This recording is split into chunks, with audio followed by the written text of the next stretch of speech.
Storm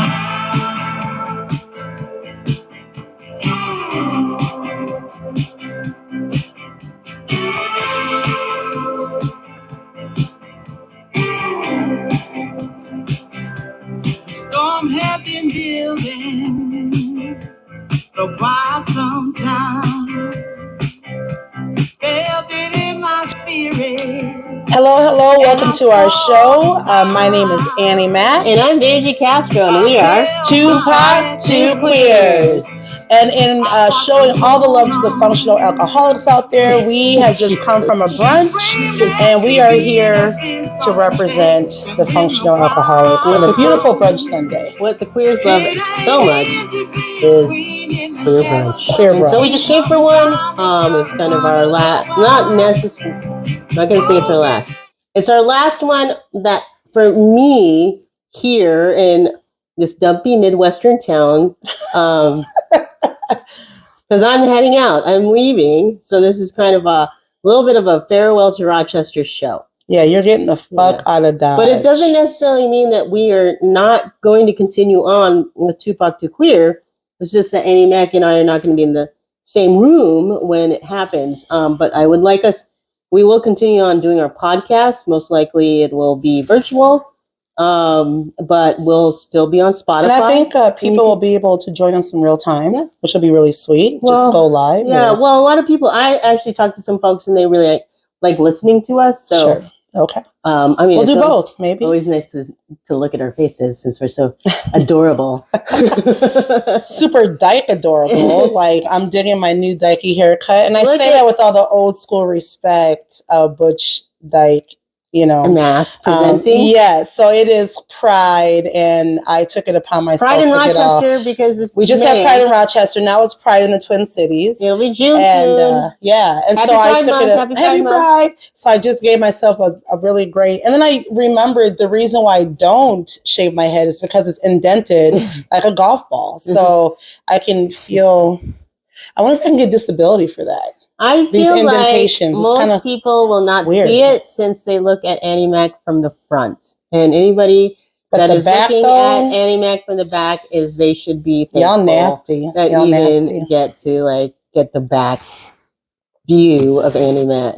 And her indented head. So keeping it moving. So, Vangie, you spoke about topography. Making your way out. Can you just give a little bit of information and clarification as far as what's happening in the next moves in the life of Vangie Castro? Well, I'm heading south, moving down to Kansas City, Missouri.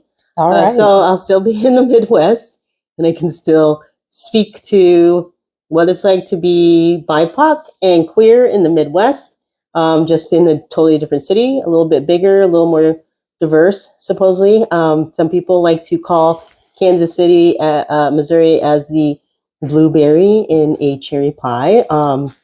You can take that however you want to take that. Yeah, that's I know how to take that. But I figure, if we're going to fight this fight, we should probably go where the fight is most needed. For fun. And that is, as we go further southern states, I like when I go further south, it's usually more enjoyable, but we'll see how this all goes. So you're going to continue to fight the good fight, I know. But however, a big part of what's happening is you're going to a space that is being cultivated for you to rest and to heal and to be able to just think without the pressure and demand necessarily that's put upon us because of a fucking capitalistic society where we're not even able to rest when we need to do so. So I'm really excited for you that I'm actually really pissed that you're so sweet. So Vangie over brunch was trying to get me to. Let's turn this light on. I need front light. We need front light. Vangie's going to turn on the front light. Oh, it does make a difference. And so Vangie was trying to get me to be emotionally transparent because unfortunately, they have been traumatized by passive aggressive women who don't actually show their emotions in real time, or they say they're okay, but they're really not. And I can honestly tell you, I'm not even upset. I was just being funny, but I'm incredibly excited for you. And as your friend, I'm celebrating because I know what it takes to say enough is enough. I need to go where I'm being appreciated. I'm stagnant here. I'm complacent. It hasn't been the most gratifying or supportive in a lot of ways. So you're going where the love is. That's like not. I've been here for 13 years, 13 long winters. And I feel like I have made an impact in multiple ways as a brown queer person, mask presenting person. And I think I've opened a lot of people's minds. I think I've created a lot of space for conversations for people who normally wouldn't have these conversations, mostly because I forced them into them. Because of just who I am. You know, my existence is resistance. And I believe that, like my ability to be in spaces, professional spaces, and mostly white professional spaces, is radical, right? And to be seen as a peer or a colleague by folks who hold professional spaces and really like cling to their whiteness, and to be able to like question, like, why do you continue to do what you do when you know that it is harmful towards equity and racial justice, when you want to uphold whiteness in professional spaces, right? Right. So I always like want to challenge that with people. And it is very hard to do that in a place where whiteness is upheld, whiteness is viewed as ideal, whiteness, even in the sense of racial justice and equity, is the right way to address racial justice and equity through the lens of whiteness. Just think about that for a moment. Anyway, liberal whiteness.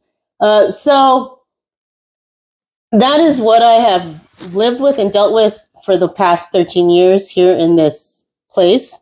And I have navigated it the best way that I could. I've created spaces for queer, brown people. And I feel like I have successfully done that with the amount of folks I saw at our Rochester Pride, mostly young people who felt really seen and safe. And I think like that, being able to leave knowing that I have helped cultivate those spaces with multiple people. I didn't do it alone, of course.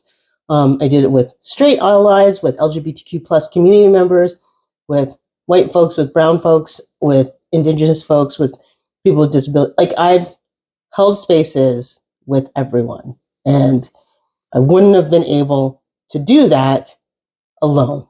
And so I always want to acknowledge all the hard work and the support that I received from the people who were willing to put themselves out there to fight for these spaces, especially for young people. Absolutely. And there is community. There is, I wouldn't say there's numbers necessarily to reflect, but there's pockets there's of people. Right, beautiful pockets of community, pockets of people who get it, who have been showing up, who are there.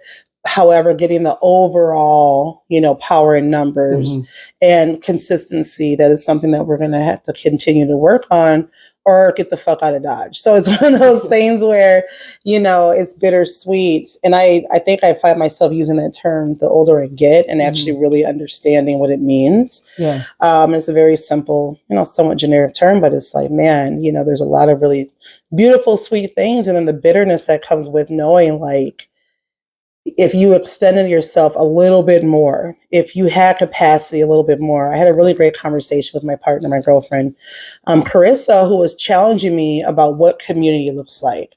We have traditional ideas of community, people who reflect who we are in our jobs, our professions, our, personal lives, things of that nature, like the assimilation or reflection of that, but also like the people who don't traditionally fit community, our community, and need to be brought in even more so. So challenging that idea, what does community look like? And that people do deserve to be treated with respect and held to the same idea of worth and what they can contribute, just because they may not make the money or they may not be seen a certain way. And so I think that for Rochester, Minnesota is definitely the idea of like incorporating all of our community actively and leaning into that, the practice of what is that, you know.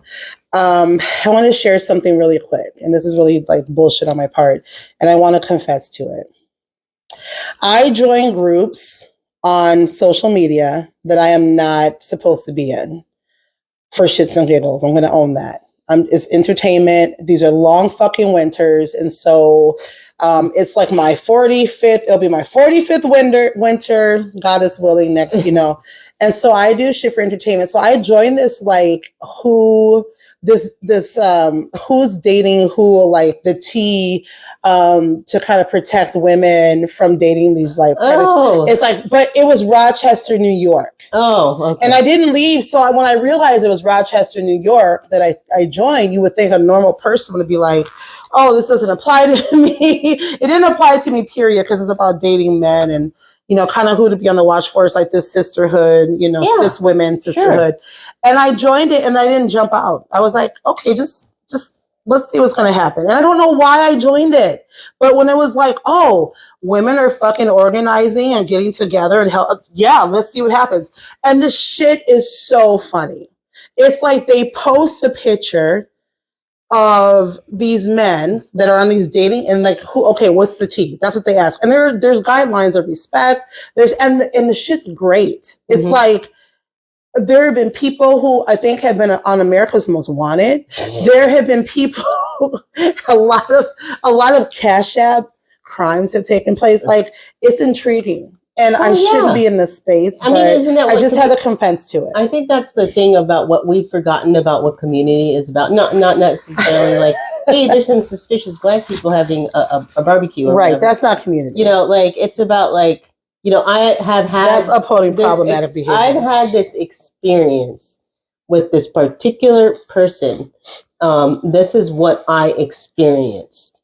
And just letting you know, and you can decide on your own if you want to continue to have interactions with this person, because it should have just been this one time. And there's a lot of integrity. Like they do have rules, guidelines. We're not here to down talk. We're not, and there's some funny shit on there anyways. Yeah. But there is integrity of like, no, this is seriously about who we're dealing with. And I just want to know, and Annie says this a lot about holding knowledge. I have a lot of knowledge about this town, and I could have burned this town down pretty bad, and I didn't.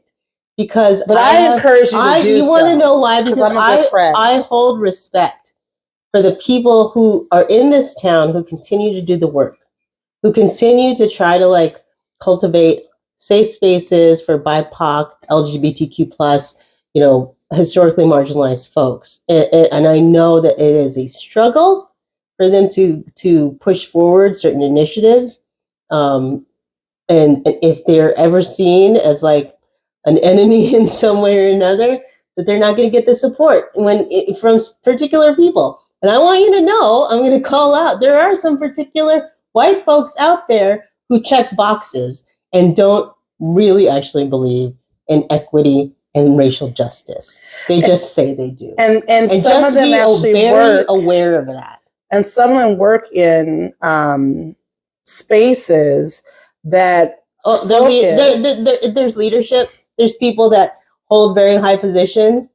There's people in spaces that are supposed to be working for, you know, BIPOC, LGBTQ+, historically marginalized people for the advancement of these folks. So just because you know what happens. What happens is that you have to take a look at your own behavior and how you're showing up, and it's so much easier to fall into colonized, safe, problematic behavior than it is to take into consideration and be self-aware of how it has to show up internally.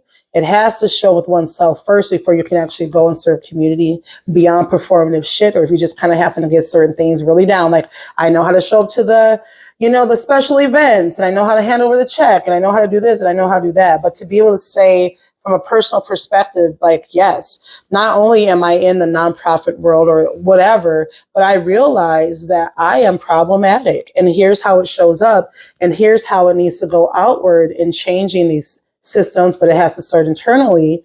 And, so it's a very like interesting space to watch a lot of these, people with authority not actually have relationships with their community that they serve. Well, it's really interesting. Well, I feel like there's a love of whiteness. I mean, it's also in BIPOC folks too. There is a love of whiteness. It represents power. And I'm not, and we call it whiteness, and it is not white people. Whiteness embodies white supremacy, but the idealization that whiteness somehow is what we're aspiring for, when really like what we're aspiring for is just to be good people. And it doesn't necessarily mean that whiteness is actually the ideal, because historically there's a lot of problems that come with upholding whiteness, and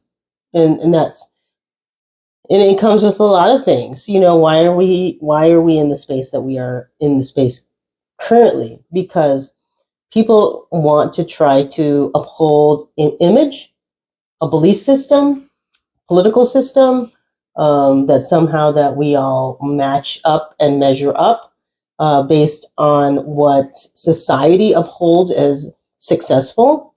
And successful is based on what white people believe to be successful. And it has nothing to do with like the fact that like my family immigrated to the United States with nothing and basically made a life for themselves.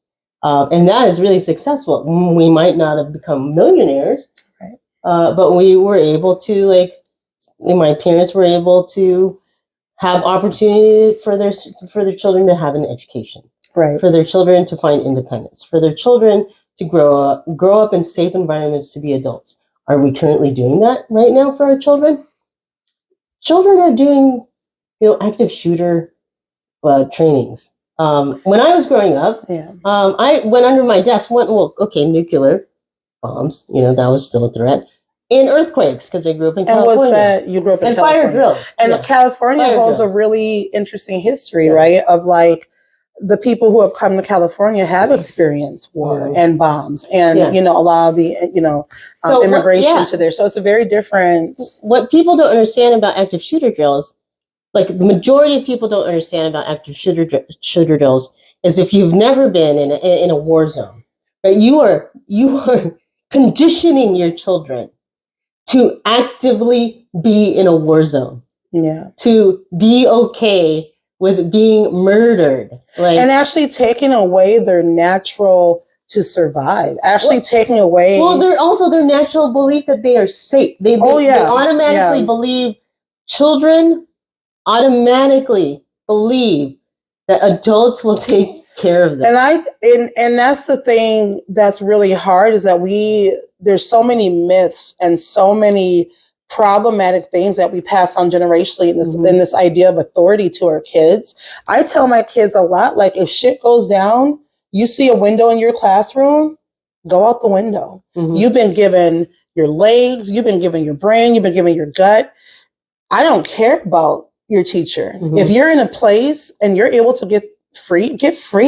Like, teaching our kids that just because individuals are in authority doesn't mean they always know what's best. Doesn't mean that they don't make mistakes. They're human. We give so much power and we take away our children's natural ability to be critical thinkers and responders, that it's like they are set up in a way that's like so unrealistic and detrimental to them, and that's something that I have a problem. To be prepared to be in a war zone. If a shooter comes in, that is horrific, and that started when my oldest daughter was in school. I did not grow up with that. I grew up like having to dig my way out of rubble. Because it's like when it happens. I mean, and I would imagine in the Midwest, right? Like tornado drills, fire drills, and the typical stuff. But to actually like have to put a tourniquet on your classmate, learning how to like stop. I mean, probably would have been a good idea doing that. Like if we were like in an earthquake, sure, you can get injured, broken bones. The fact that we have to prepare for retaliative nature. So you have to fight. That we have to fight an individual who is so fucked to begin with, and this retaliation. revenge, a stranger coming into your space, who want to murder you. I mean, that's something I typically just... It's disturbing. The fact that I live with, like, I just live with that. Like, as a person of color, a person who's queer, mass presenting, I have always, like, feared for my safety. But I try not to live my life that way. Dysregulated white folks. Yeah. You know, dysregulated, but I can only imagine what white folks, for their children, are experiencing things that, like, people of color or LGBTQ folks are experiencing. It's predominantly their own people. And they continue to put that burden on their children. Do you think, so this is not even a question, but isn't it the irony that this is a white problem? Oh, primarily. Yes. And the lack, because the lack of accountability and justice with white, individuals, race, whatever, culture, the fact that it's like, when it comes to Black people, indigenous, all this problem, like, oh, this is a problem this is a problem. This is a fucking problem in your community. What are you going to do about it? As a concerned white person, Republican, liberal, I don't care. Well, this is obviously a problem in your community. Supposedly drag brunches. What are you going to do? And drag queens reading to your children in the library is an epidemic of such proportion that you're going to target because you're so upset of rainbows. But for some reason, children being murdered because of unregulated, angry by guns, is unwilling to do the minimum when it comes to gun safety regulation. Because we have to admit that there has to be an admittance of a problem. But there's some angry white dudes going into Target, making scenes about rainbows, pride, and love is love. We're children. And these are the same people that will talk to you about being patriotic. They will talk to you about all this shit. They will justify it. But they go into spaces with innocent children with guns. They are aggressive in their space of sending the message. If you continue to do this, the retaliation is, I'm going to use this gun. If you want to live this lifestyle, get prepared because you might have to die for it. And that is a horrible betrayal to our children. The hypocrisy of heteronormative practices, lifestyles, the hypocrisy of whiteness, the hypocrisy of patriotism, the hypocrisy of purity, of family values, when everything that I see in the media and just from like interactions with people, the way that people speak to me sometimes about what I do, like how I live my life, is redonkulous. Like, I try to live my life trying to harm the least amount of people. Yeah. From my actions. Spiritually, emotionally, physically, all around. And when I do harm people, I acknowledge it and I try to have conversations with people about it. If they're unwilling, that is on them. I am always open. I am always willing. And more often than not, I will take on the guilt. That people probably don't believe this just because I don't always show all the emotions all the time, is that I will hold on to the guilt. I will hold on to the sadness. And let me hip you really quick to how we reiterate whiteness and the importance of whiteness. That we will have white nationals show up to these spaces and the police will come and none of them end up dead accidentally. And they're aggressive. They're holding weapons. They're yelling. There's not any peaceful protest. For the most part, it's for intimidation, to send the message, whatever. And they walk out alive. And that is the power of whiteness. Yeah. And then an 11-year-old who's calling 911 because of a domestic disturbance in their home gets shot at by a police and the baby officer. And the baby survives. Oh, shocking. And so what message as a white person? So tired. So when people are like, back the blue, excuses. Right? When people are like, back the blue, because it's white, because it's protecting my whiteness. Mm-hmm. It's protecting my comfort. Because if we lived in a justice, equitable, it would be like, oh no, white folks will accidentally get shot all the time, especially when they show with A-15s to AR-15s, when they show to these spaces and no one ends up dead, it's like a miracle.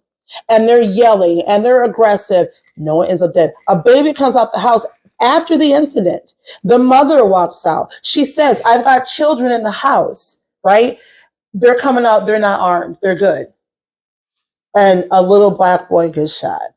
Mm-hmm. So those are the messages that is sent, that whiteness is untouchable. And that's why people get on the side of whiteness, even black and brown folks and people who hold, right? And I don't care what they get on the side of whiteness because they think they're going to be untouchable. I will always think that police officers should not exist, and that we should abolish the police, because it is hard to reform that shit. You can't reform that shit because it is indoctrinated in them from the beginning. Yeah, the good ones, the whomever it is. When you show up and I don't see you clapping back at these white nationalists who are terroristic, if I don't see you, it's like we have whole departments that are dedicated to gang warfare and drugs and blah blah blah, and it's like white nationalists have infiltrated and become a part of this community.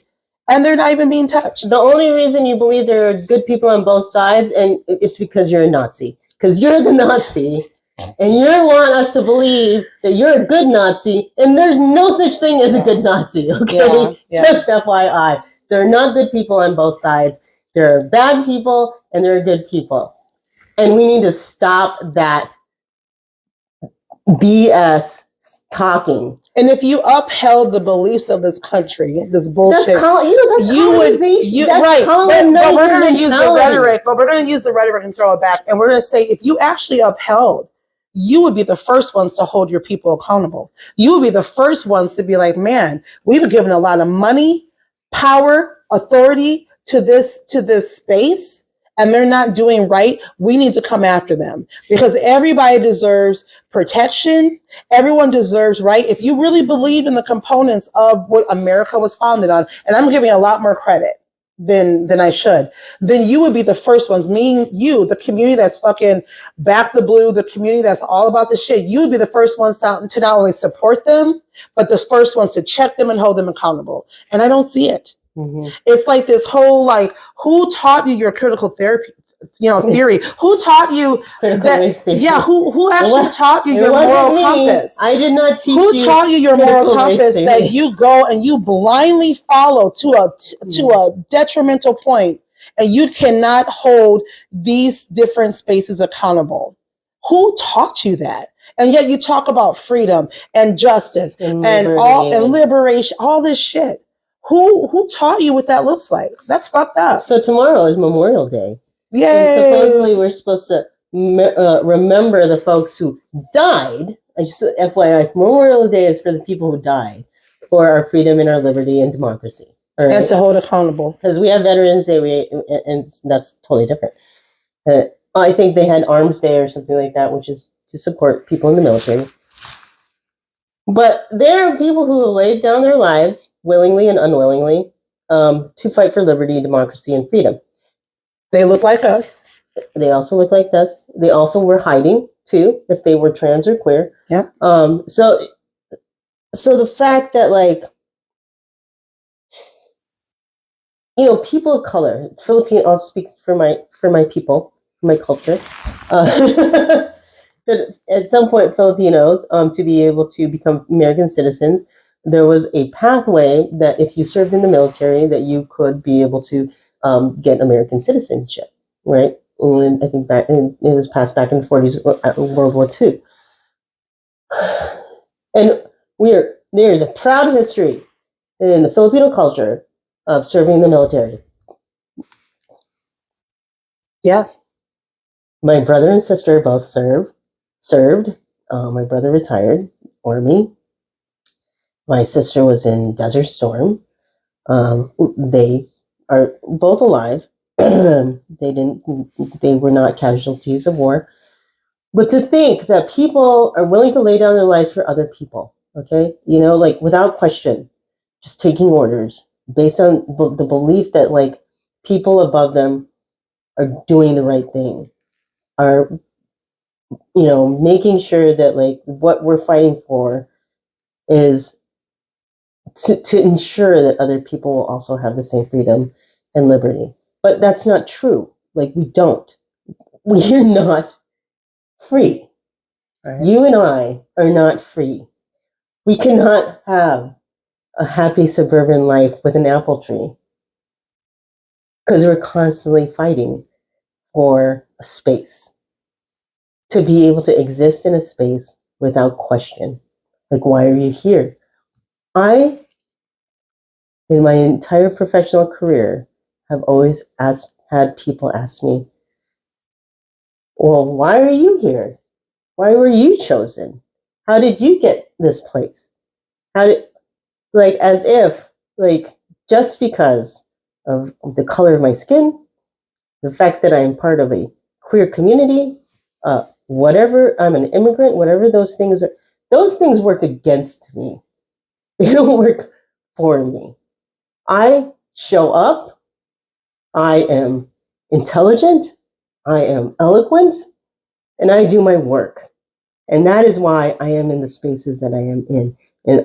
And then the fact that I am willing to subject myself to so much emotional harm to push forward an agenda of compassion and equity and justice is, one, keeps me going. Two, is fucking exhausting. And that I have been burnt out for a really long time. And what people don't know is that I have been burnt out for a really long fucking time. And it is time for me to just start a new chapter. And if I don't, I will die. Like, literally. Like, I have been dying. And death looks like here. Actual dying inside, but death also looks like complacency. So death looks like the inability to have capacity to actually show up in a way that's meaningful to a community, to oneself. Death shows up in so many different variations that we don't even recognize when it's happening until we are faced with something. And I think the beautiful part and bittersweet once again, it was that you started to experience certain things that started to wake your ass up, that you realize, like, fuck, this is not serving me anymore. And as a result, I'm not able to fully serve, you know. But even having the work ethic of an amazing Filipino individual of, like, I'm going to show up, I'm going to do the things. It's like, how do you not lose your heart in that space? Like how do you not sacrifice something? Well, you sacrifice everything. You sacrifice everything. And so I'm incredibly excited for you that you realize, like, I'm not what's happening, you know? So I wanted to go back to, like, goodbyes, and not necessarily goodbye, farewell, but grief and loss. Okay, you know, I'm not going to be easily accessible. It's not necessarily mean that, like, Annie Mac and I are not going to have contact. We can talk to each other every night if we wanted to. But, you know, like, and we're not going to be in a physical space together. And that means something to some folks, you know, like, I think being in physical space, really, like, you get that comfort. You can feel someone's energy. It's always good to be able to, like, exchange energy with people that you have the same energy with. But I will always, like, be here, and I will always create a space for Annie Mac, wherever we are, wherever I am. But, however, as much as I can reiterate that we have trauma, we have abandonment issues, we got shit, right? And when I left California, people were upset, you know, like, that I was leaving them, and without thinking that maybe yes, I was leaving the state, I was leaving whatever life I had behind, but I was going towards something too. Right. And we forget we are both moving away and moving towards. And that life is not lived backwards. It is lived forwards. Yeah, and there should be a genuine desire. The beauty is, yes, for me, I can speak for myself that I struggle tremendously with abandonment issues. And so when I do let you in a relationship, whether that's an intimate friendship or an intimate romantic connection or whatever, the lesson that I'm learning is I don't have to be guarded. I don't have to have these walls. I can appreciate the connection and know and hold the reality. Like, okay, like this may have just been for such a time, or this may be long standing, and it's okay either way. It doesn't, I don't get to walk in this, total, like this idea of like, if you don't stay in my life, then you have ultimately betrayed me and all this bullshit. If you happen to leave to pursue your own mental, emotional well-being and health, making myself a narcissist, because Lord knows I sell t-shirts with my face on it. Yeah, you do. I do. And so the height of narcissism, but I don't have the right. I can put a link down below if you would like to purchase anything. But I don't have the right. If I say I'm your friend, if I say I love you, if I say I care for you, I can throw a fit. But I don't get to stay in that space, because ultimately I am going to support what that looks like for you. And I'm going to challenge you too, because I care for you. I want to have, transparent. So when we're dealing with the emotions of others, even in our fucking liberation, it's very exhausting and it's annoying. And it's like, okay, we have capacity. I told you I'm leaving. You're upset about it. And it makes me feel good because I know you love me and care about me. However, now I need you to transition, and I actually need you to show up for me because you're a friend. I don't need you to be retaliative. I don't need you to withhold. I actually need you to understand that if you care about me as an individual, as a person, like you say you do, then you will honor this decision that I'm making, and you will be as supportive as you can. And you don't get to fucking make it about you.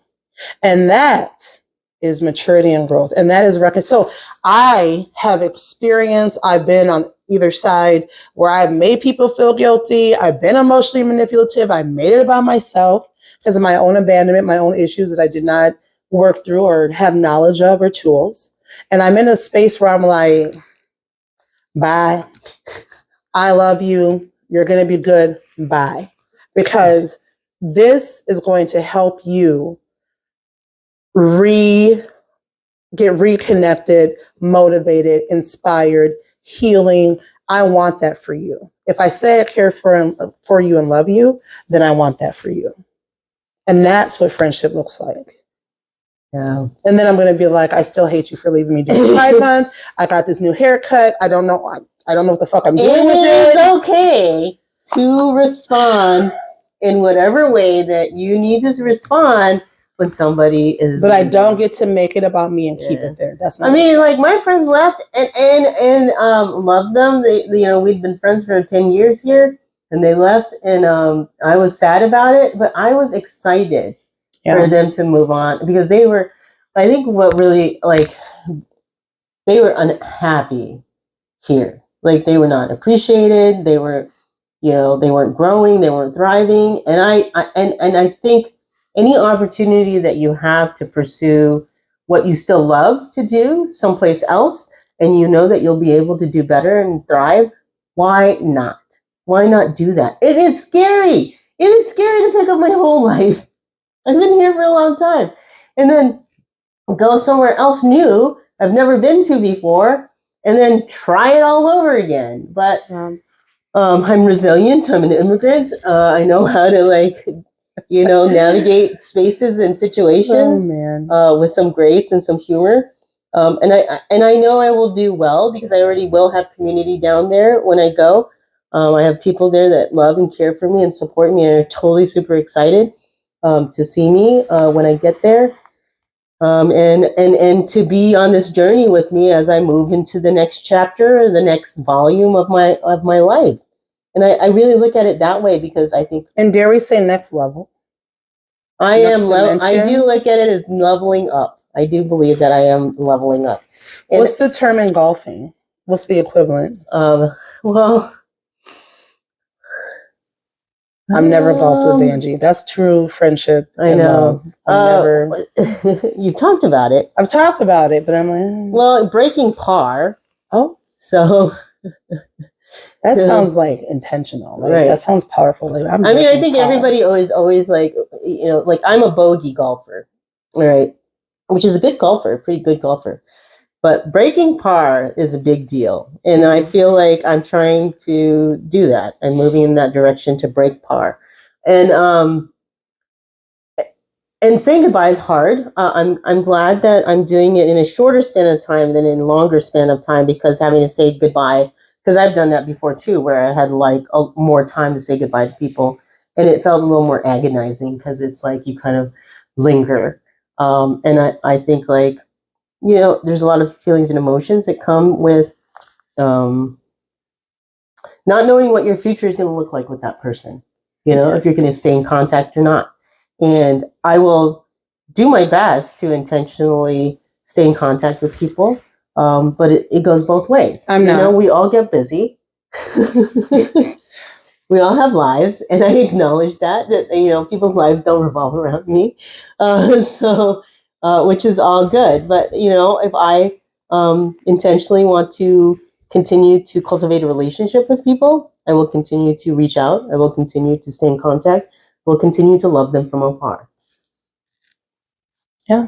And I will hope they feel that when they think of me. I think so. I think there's a depth there. I think there's like when the people that talk about friendships where you pick off where you left, it may be a little awkward in their initial reconnection, but we always just pick up where we left off. There's a permission there to not, when you have a really beautiful connection, there's a permission there to be like, I respect your capacity and what that looks like. Mm-hmm. So I'm not going to put some weird shit on you.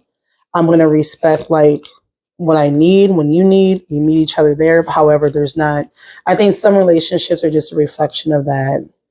Like, oh, life is a lot for the both of us. Let's be cool with each other. Right. And you can still have depth, but you just don't require the same work because you've established such a really great foundation. It's maintaining. It's like it's a little bit different, I think. Well, it's also what do you value?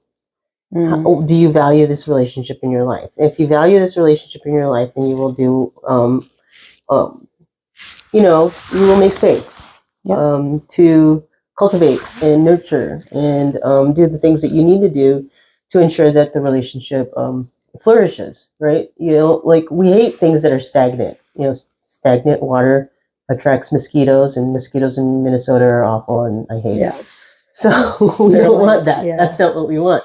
What we want is continuing to flow. And I think that's just what I want. I want to continue to flow. Because if I don't flow, then I am stuck. I am dead. And we will continue to create memories together as I still am alive. I am not. Yay! We celebrate that. I've had a lot. You've experienced death, and I've experienced death. I have friends that had completed suicide. I have friends that died young from health complications. My parents both passed away. Your parents passed away. Your sister passed away. Like, we don't get to make new memories with those folks. No. We hold on to the memories that we did have with them, and I think that is special, and it continues to keep their memories alive. But just because I'm moving out of state doesn't necessarily mean that we can't keep making memories. Absolutely. And I think that's really beautiful. Like a way to put that is so powerful. And the thing with memories, when you hold them from those who are no longer, they show up as they will. You don't get to control it. And so I remember writing something about, capturing, kind of putting things on pause to capture that memory, to hold on to it before it went away. And I think it's like a butterfly, or it's like this really beautiful sacred that comes in and you feel it and you experience it, but it's not meant to stay. It'll keep coming back, but it's kind of, so in this farewell, in this goodbye, it really is an acknowledgement of like, I'm going into another dimension. I'm going into another space. I'm going to use the bathroom. You keep talking. I'm going to miss you in there. I think I like this. I'm going to miss you in there. And yeah, I'm going to stop talking.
have to turn the mic off, so I might have heard me pee a little bit.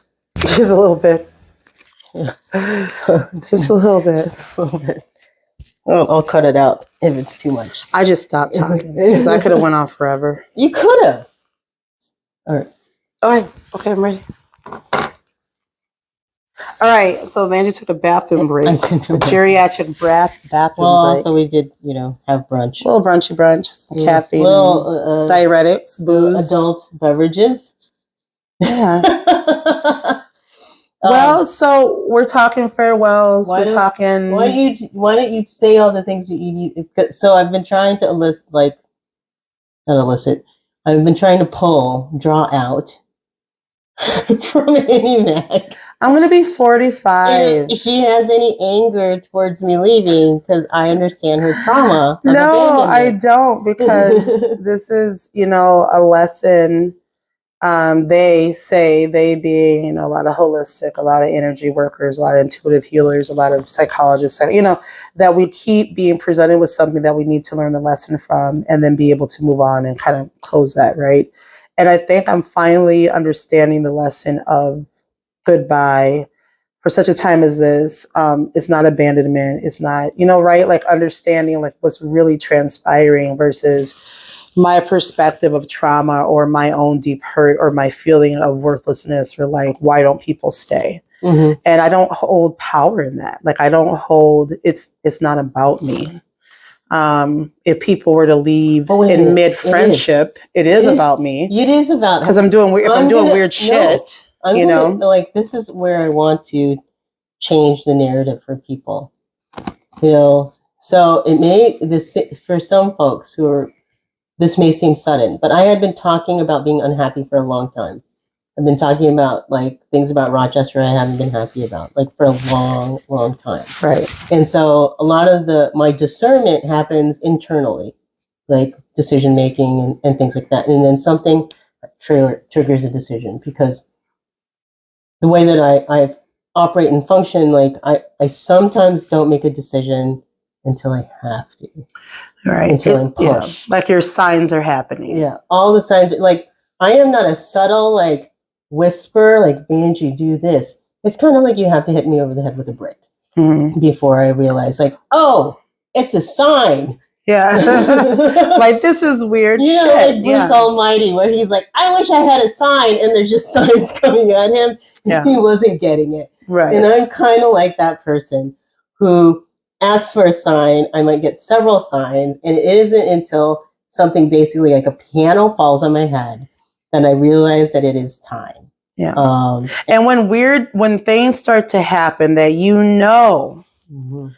is not because of you, it's because of the power that you walk in, or it's because of the intimidation of that, or like I know what some of the things that transpired where you're like, And what I love is that you didn't stick around and fall into the I'm not good enough, I'm not doing something right. You actually fell into the fuck this.